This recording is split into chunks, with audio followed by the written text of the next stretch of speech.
সবুজ শ্যামল রূপবৈচিত্র্যের এক অপূর্ব লীলাভূমি এই বাংলাদেশ।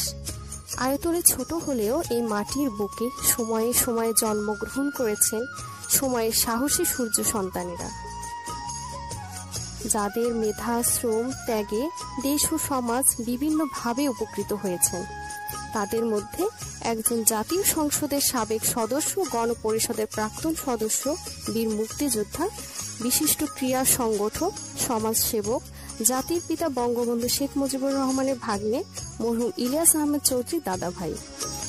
তিনি ছিলেন এক কর্মবীর, সফল রাজনৈতিক ব্যক্তিত্ব, একজন আদর্শবান জনপ্রিয় ব্যক্তি।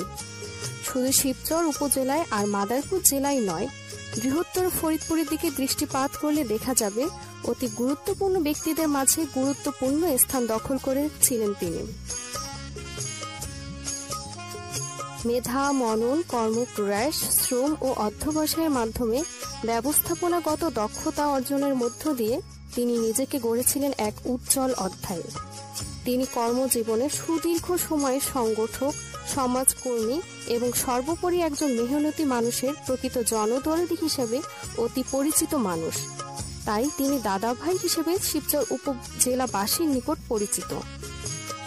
নিজ মেধা ও ব্যবস্থাপনা যোগ্যতা গুণে একজন দক্ষ সমাজসেবক ও জাতীয় সংসদের সাবেক সদস্য হিসেবে উপজেলাবাসীর মন জয় করতে তিনি সক্ষম হয়েছিলেন। 2 বার সংসদ সদস্য নির্বাচিত হয়ে তিনি সমাজের উন্নয়ন করেছিলেন একাধারে। দল মতের ঊর্ধ্বে থেকে মানুষের সেবায় কাজ করাই ছিল তার একমাত্র কাজ। এজন্য সর্বমহলে রয়েছিল তার গ্রহণযোগ্যতা।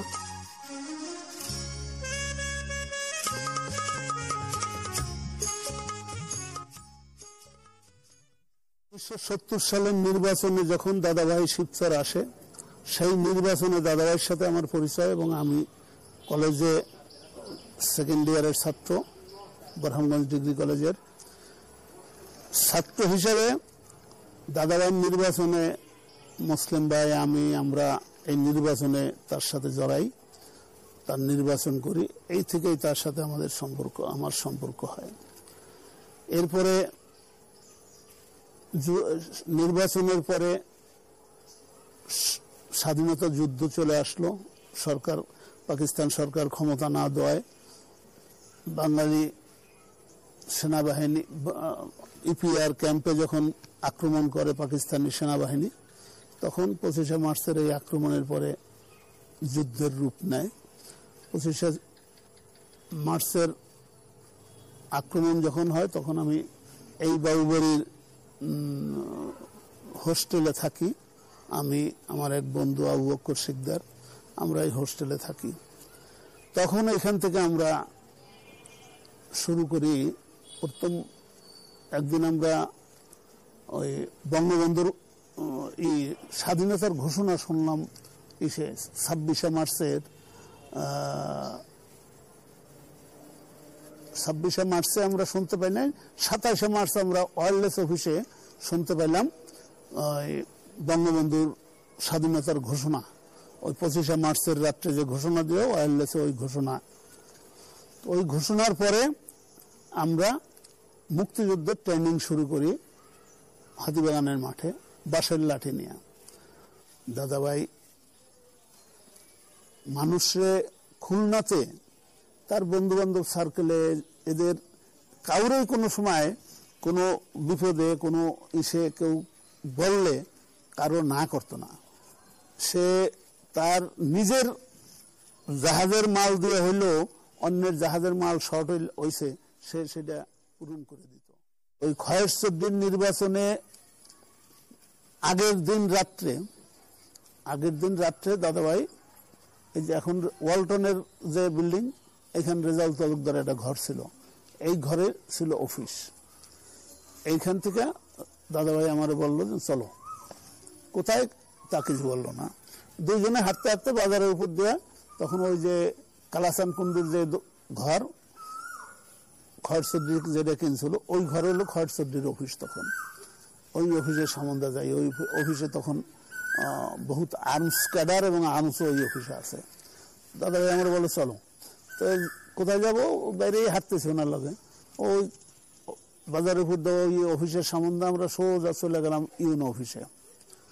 ইউএন অফিসে, তখন ওই নির্বাচন কন্ট্যাক্ট করতে আইছে এডিসি, শিবচর আইছে এডিসি। তো ওইখানে যাওয়ার পরে উনি আমার বললো যে তুমি থাকো, আমি এডিসির সাথে কথা বলে আসি। এই দুইজনই আমরা, আর কেউ না, দুইজনই গেছি। পরে খবর পেয়ে সব লোকজন গেছে যে ইউএনও অফিসে গেছে। তো দাদাভাই ইউএনও এডিসির সাথে কথা বলল। এডিসি ছিল আবার আমাদের আওয়ামী লীগের এক নমিনির ভাই, ওই কুমিল্লায় আওয়ামী লীগের নমিনেশন পাইছে একজন, তার ভাই হলো এডিসি। উনি বলল, দাদা ভাই আমি আপনার নির্বাচনে জিতলে, ভোট পাইয়া জিতলেও আপনার ডিক্লেয়ার দিতাম না। পরের দিন নির্বাচনের দিন আমাদের মোটামুটি নির্বাচন যা ভোট হয়েছে তাতে যদি ওই অবস্থায় আর নির্বাচন ভোট নাও দিতে পারে, তাতে অন্তত মিনিমাম 25,000 ভোটের বেশি পেয়ে দাদাভাই যেতে, মিনিমাম। আর মান্নান খা এদিক যে উমেদপুরের দিক গেছে, সেইগুলি ধরলে মিনিমাম 50,000 ভোট বেশি পেয়ে সে জিতবে, এই অবস্থা। এরপরে ওসি সাহেব আর এডিসি সাহেব বললো দাদাভাইরে দত্তপাড়া দিয়ে আসতে, যে হেন থাকার দরকার নেই, হেন থাকলেই হবে। সেকেন্ডারি বিচারককে আমি যেতে পারবো না, দাদাভাইয়ের গাড়ি আগে গেলে আমি যেতে পারবো, আমি পিছিয়ে যেতে পারবো। ওই আমার গাফার ব্রাশ ফায়ার করছে আমার, আমি ওই দিক যেতে পারবো না। যাই হোক, আমরা গেলাম দত্তপাড়া চলে গেলাম। নির্বাচন ওই পরের দিন রাত্রি, নির্বাচনের দিন শেষ হইয়া রাত্রি পরের দিন, ওই দিন রাত্রে 1টা কি 3টা পর্যন্ত ভোটের রেজাল্ট দিতে পারে না। ঢাকার থেকে ব্যালট আন না, নির্বাচনে 50,000 ভোট পুরাইয়া ফিরিয়া ব্যালট কাটবে, সেই নির্বাচনে যেতে খয়ের চুদ্দি। উনি প্রত্যেক দিন সন্ধ্যায় আর রাত্রি 9টা-10টার সময়, আর সকালে 6:30 থেকে 7টার মধ্যে উনি আমার টেলিফোন করতো ডেলি। এটা হলো ওনার প্রত্যেক দিনের অভ্যাস। টেলিফোন করতো, কোনখানে কি অবস্থা, কোন বাস কি অবস্থা, কোনটা খালি হলো না হলো, কোনখানে কি অবস্থা, সব ডিটেলস জানতো আমার। আগের দিন রাত্রে টেলিফোন করে উনি পরের দিনের কাজ কি, এগুলি আমাকে ইনস্ট্রাকশন দিত। আর ভোরবেলা টেলিফোন করে বলতো যে কে কোথায় গেছে ডিউটিতে, কাজ কোনখানে কোনটা চলতেছে না চলতেছে, এই খবর নিত। তো মারা যায় যেদিন, তার আগের দিন আমার বাসার টেলিফোনটা নষ্ট হইল। আর ওই দিন রাত্রে অফিসে বসে ওনার সাথে লাস্ট কথা বলে আসলাম। অফিসে বসে ওই দিন কথা বললাম রাত্রে। বাসার টেলিফোন, আমার বাসার টেলিফোন নষ্ট। কথা হইল, এই কথার পরের দিন সকালে ঘুমের থেকে উঠা এর মধ্যে খবর আইছে দাদাভাই মারা গেছে। দাদাভাই মারা গেছে। ওইখানে মারা যাওয়ার খবর পাইয়া ওনার মেজো মেয়ে ছিল বরিশাল মেডিকেলে, তখন ওনার বড় মেয়ের জামাই আর মুসলিম ভাই, আমি, এই 3 জনে গাড়ি নিয়ে রওনা দিলাম বরিশাল। খুলনার থেকে বরিশাল গেলাম। বরিশাল যাইয়া ওনার মেয়ে মিতা, ওরে বরিশাল মেডিকেল থেকে নিয়ে আইলাম দত্তপাড়ায়। আইয়া দাদাভাইয়ের জানাজা ধরতে পারলাম না। আমরা আইয়া পৌঁছতে দাদাভাইয়ের জানাজা হয়ে গেছে, মাটি দিলাম। তার এই মৃত্যুবার্ষিকীতে আশা করি সবাই যারা তাকে ভালোবাসে তারা তার রুহের মাগফিরাত কামনা করবে, তার জন্য দোয়া করবে, এটাই আশা করি। মরহুম ইলিয়াস আহমেদ চৌধুরী দাদাভাই একজন সফল রাজনৈতিক ব্যক্তিত্ব হিসেবে পরিচিত ছিল। মামা বঙ্গবন্ধু শেখ মুজিবুর রহমানের জীবন আদর্শ দেশাত্মবোধ তাকে ভীষণ রকম অনুপ্রাণিত করেছিল। ফলে আওয়ামী লীগের রাজনীতির একজন অনুরাগী হিসেবে নিজেকে সম্পৃক্ত রেখেছিলেন। মরহুম দাদাভাই ছিলেন দৈনিক বাংলার বাণীর সম্পাদক মণ্ডলীর সভাপতি। তিনি আরামবাগ ক্রীড়া চক্রের সভাপতি ও খুলনা আবাহনী ক্রীড়া চক্রের সভাপতি ছিলেন। তিনি ছিলেন সফল ব্যবসায়ী ও খুলনা অভ্যন্তরীণ নৌ পরিবহন মালিক সমিতির প্রতিষ্ঠাতা সভাপতি। তিনি আওয়ামী লীগের কেন্দ্রীয় কমিটির সদস্য ও মাদারীপুর জেলা আওয়ামী লীগের সভাপতি ছিলেন। রাজনৈতিক জীবনে 1970 সালের নির্বাচনে প্রাদেশিক পরিষদের সদস্য হিসেবে নির্বাচিত হন। 1971 সালে মহান মুক্তিযুদ্ধের অন্যতম সংগঠক ছিলেন। একই সাথে মুজিব বাহিনীর কোষাধ্যক্ষের দায়িত্ব পালন করেন ইলিয়াস আহমেদ চৌধুরী দাদাভাই। 1973 সালের প্রথম জাতীয় সংসদের সদস্য নির্বাচিত হন মাদারীপুর থেকে। 1975 পরবর্তী সময়ে আওয়ামী লীগ পুনর্গঠন সহ বর্তমান প্রধানমন্ত্রী দেশরত্ন শেখ হাসিনার স্বদেশ প্রত্যাবর্তনে গুরুত্বপূর্ণ ভূমিকা পালন করেন। ইলিয়াস আহমেদ চৌধুরী দাদাভাই 1934 সালের 15 আগস্ট মাদারীপুর জেলার শিবচর উপজেলার দত্তপাড়া ইউনিয়নের জমিদার পরিবারে জন্মগ্রহণ করেন। বাবা নুরুদ্দিন আহমেদ চৌধুরী এবং মা চৌধুরী ফাতেমা বেগমের 2 সন্তানের মধ্যে দাদাভাই প্রথম। দাদাভাইয়ের শিক্ষা জীবন শুরু হয় দত্তপাড়া টিএনই একাডেমি থেকে। এরপর মুন্সিগঞ্জ হরগঙ্গা কলেজ থেকে উচ্চ মাধ্যমিক এবং ঢাকা বিশ্ববিদ্যালয় থেকে বিএসসি পাশ করেন। 1971 সালের 7 মার্চ বঙ্গবন্ধুর ঐতিহাসিক ভাষণ শুনে জীবনের মায়া ত্যাগ করে দেশের স্বাধীনতা সূর্যকে ছিনিয়ে আনতে মুক্তিযুদ্ধে যোগদান করেন। তিনি 2 নং সেক্টরের অধীনে সম্মুখ যুদ্ধে অংশগ্রহণ করেন। মুক্তিযুদ্ধেও ছিল তার বিশেষ অবদান। তিনি নিজের জীবনের ঐশ্বর্য ও প্রাচুর্যের কথা ভুলে গিয়ে নিজেকে জনসেবায় আত্মনিয়োগ করেছিলেন।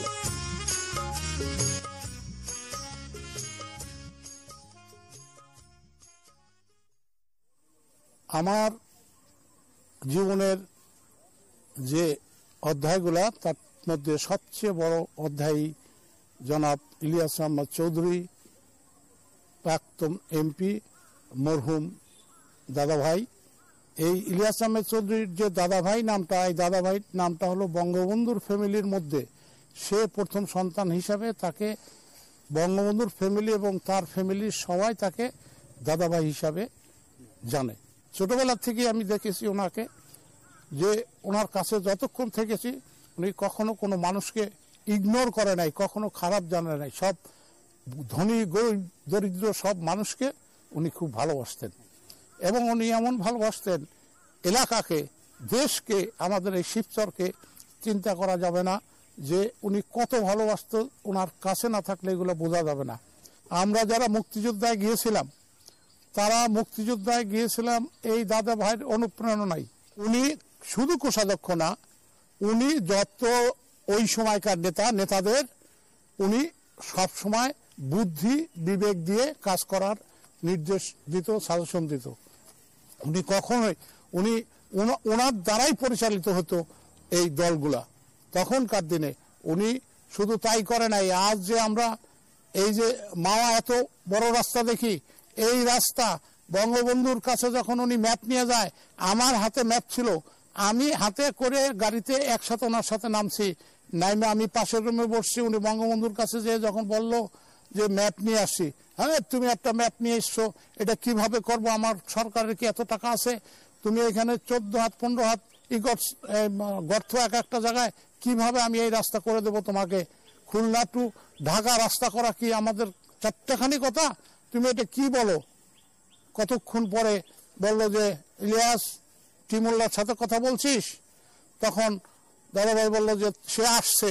ও তুমি তাকে সাথে করে নিয়ে আসছো, আসো আসো আসো। তখন তার টেবিলে ডাকলো, তখন বললো ম্যাপ করেছো টিমুল্লা? কল হ্যাঁ ম্যাপ করেছি। দাদাভাই ডাকলো মুসলিম, আমি সাথে সাথে ম্যাপ নিয়ে ঢুকলাম। ও মুসলিম তুমি আছো এখানেও? রাত্রে আমি যখন ওই দিনকে ভোরে আমি মনে করলাম যে দাদাভাই আস্তে আস্তে বিকেল হয়ে যাবে, একটা বিল পাওনা আছে ওই বাগেরহাট একটা বিল পাওনা আছে আমাদের কেরিং বিল, ওই বিলটা আমি করাই নিয়ে আসি, তাহলে দাদাভাই আসলে সুবিধা হবে না। আমি ওই বিলটা করানোর জন্য আমি গেছি। তখন খুলনায় ফেরিঘাট, ফেরিতে আমি উঠছি আর ফেরি চলতেছে। এই অবস্থায় আমার একটা ছেলে, এই আমাদের স্টাফ রফিক, এখনো খুলনায় চাকরি করে, সেই রফিক যায় স্যার আপনি যেন না বড় স্যারে মারা গেছে। আমি ওখান থেকে ওর খবর শুনে লাভ দিয়ে নিচে নামার পরে আর আমার কোনো হুট ছিল না। পরে ওর টাইনা উঁচা করে আইনা রিক্সায় করে আনছে, আমার শরীর কাঁপতেছিল, আস্তে আস্তে আমার বাসায় আনলো। বাসার থেকে চলে গেলাম অফিসের থেকে ওনার জামাই, আমি, শাহজাহান মোল্লা, আমাদের মুক্তিযোদ্ধা যুদ্ধকালীন শিবচর থানা কমান্ডার, ওকে নিয়ে, ওই জামাইকে নিয়ে আমরা রওনা দিলাম। আমি দোয়া করি এবং সারা মানুষ, অনেক মানুষ, বাংলাদেশের অনেক মানুষ আছে দাদাভাইয়ের জন্য দোয়া করে। সানাউল্লাহ চৌধুরী নামে একজন ভদ্রলোক ছিল, শিপিং এজেন্ট। সেই সানাউল্লাহ চৌধুরী তাহাজ্জুদের নামাজ পড়ে দাদাভাইয়ের জন্য দোয়া করে, আল্লাহ তাকে ব্যস্ত নসিব করুক এবং তার উত্তরসূরি যারা আছে তাদের সুস্বাস্থ্য কামনা করে, বঙ্গবন্ধুর কন্যা শেখ হাসিনার সুস্বাস্থ্য কামনা করে আমি সবার জন্য প্রার্থনা করি। জয় বাংলা, জয় বঙ্গবন্ধু। তিনি এলাকার মেয়েদের উচ্চ শিক্ষার কথা ভেবে শিবচর উপজেলায় শেখ ফজিলাতুন্নেসা পাইলট বালিকা উচ্চ বিদ্যালয় প্রতিষ্ঠা সহ কয়েকটি শিক্ষা প্রতিষ্ঠান গড়ে তোলায় ভূমিকা সহ পৃষ্ঠপোষক ছিলেন। তাছাড়া তার স্বপ্নের ঢাকা খুলনা মহাসড়ক আজ বাস্তবে রূপ পেয়েছে। বর্তমানে শিবচরে তার নামে ইলিয়াস আহমেদ চৌধুরী ফেরিঘাট, ইলিয়াস আহমেদ চৌধুরী কলেজ, দাদাভাই উপশহর, ইলিয়াস আহমেদ চৌধুরী উচ্চ বিদ্যালয়, ইলিয়াস আহমেদ চৌধুরী পৌর মার্কেট সহ বেশ কয়েকটি প্রতিষ্ঠান প্রতিষ্ঠিত করা হয়েছে। তার জ্যেষ্ঠ সন্তান নুরিয়া আলম চৌধুরী লিটন মাদারীপুর 1 আসন থেকে 6 বার বিপুল ভোটে সংসদ সদস্য নির্বাচিত হন। বর্তমানে বাংলাদেশ জাতীয় সংসদের চিফ হুইপ ও পার্লামেন্ট মেম্বার্স ক্লাবের সভাপতি সহ একাধিক গুরুত্বপূর্ণ পদে দায়িত্ব পালন করেছেন। শিবচরে ব্যাপক উন্নয়ন ও ভালোবাসা দিয়ে শিবচরের মানুষের হৃদয় জয় করে নিয়েছেন তিনি। মরহুমের কনিষ্ঠ ছেলে মুজিবুর রহমান চৌধুরী নিক্সন ফরিদপুর 4 আসন থেকে 2 বার স্বতন্ত্র প্রার্থী হিসেবে আওয়ামী লীগের প্রেসিডিয়াম সদস্য কাজী জাফরুল্লাহকে বিপুল ভোটে পরাজিত করে সংসদ সদস্য নির্বাচিত হন। তার জীবনের অনেক ইতিহাস আছে, সে নিজে একটা ইতিহাস। খেলাধুলায়, সাংস্কৃতিক দিকে সব দিক সে পারদর্শী ছিল। ছোটবেলাতে খেলাধুলার কত নাম করা ফুটবল প্লেয়ার ছিল। এরপর তার খুলনায় অনেক কয়েকটা ক্লাব তিনি প্রতিষ্ঠিত করেছেন। ঢাকাতেও আরামবাগ ক্লাবের সভাপতি ছিলেন। বিভিন্ন পর্যায়ে খেলাধুলার ব্যাপারে সব অত্যন্ত উদার ছিল। দেশে এবং শিবচরে, ঢাকায়, খুলনায় সব জায়গায় তার অবদান রয়েছে। উন্নয়নের ক্ষেত্রে দাদাভাই সময় পান নাই, আমরা অত্যন্ত মর্মাহত। উন্নয়নের ক্ষেত্রে সে তার পরিকল্পনা অনেক ছিল, ব্যাপক পরিকল্পনা। তারই প্রচেষ্টা আজকে ঢাকা খুলনা মহাসড়কটি হয়েছে, তার অবদান। পদ্মা সেতুর ব্যাপার যখন থেকে আলোচনা শুরু হয়েছিল তারও দাদাভাইয়ের প্রস্তাব ছিল, কিন্তু অনেক ব্যয়বহুল বলে তখনকার দিনে বঙ্গবন্ধুর ইস্যুতে আগাতে পারে নাই। কিন্তু বঙ্গবন্ধু মাথায় রেখেছিল যে না, এটা করা দরকার। যাই হোক, সেও শেষ করে দিতে পারে নাই। দাদাভাই সম্পর্কে তার সৎ, নিষ্ঠাবান, শিবচরকে কিভাবে সাজাই পরিকল্পনা অনেক ছিল। তার মৃত্যুর পরে তার সুযোগ্য সন্তান, তার বড় সন্তান জনাব নুরিয়া আলম চৌধুরী, লিটন চৌধুরী নামে পরিচিত, আমাদের প্রাণপ্রিয় নেতা, সে প্রত্যেকটা তার বাবার স্বপ্নকে শিবচরে প্রতিষ্ঠিত করেছেন। এই 19 মে আসলে আমরা যারা সরাসরি দাদাভাই শিষ্য, অর্থাৎ আমাদের রাজনৈতিক গুরু, আমাদের খুব কষ্ট হয় তাকে ঘোরার।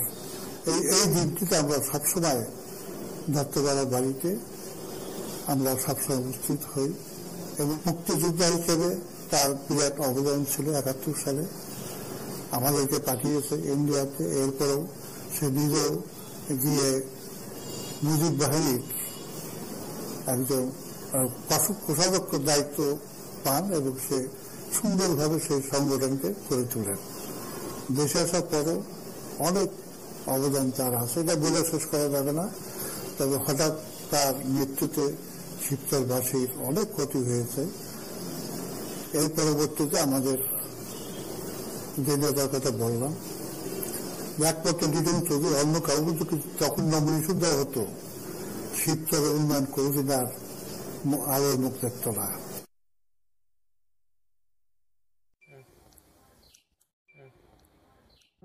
1991 সালের 19 মে পঞ্চম জাতীয় সংসদের সদস্য থাকাকালীন অবস্থায় হৃদযন্ত্রের ক্রিয়া বন্ধ হয়ে এই মহান নেতা শেষ নিঃশ্বাস ত্যাগ করেন। মরহুম ইলিয়াস আহমেদ চৌধুরী দাদাভাইয়ের মৃত্যুবার্ষিকীতে তার প্রতি রইল আমাদের গভীর শ্রদ্ধাঞ্জলি।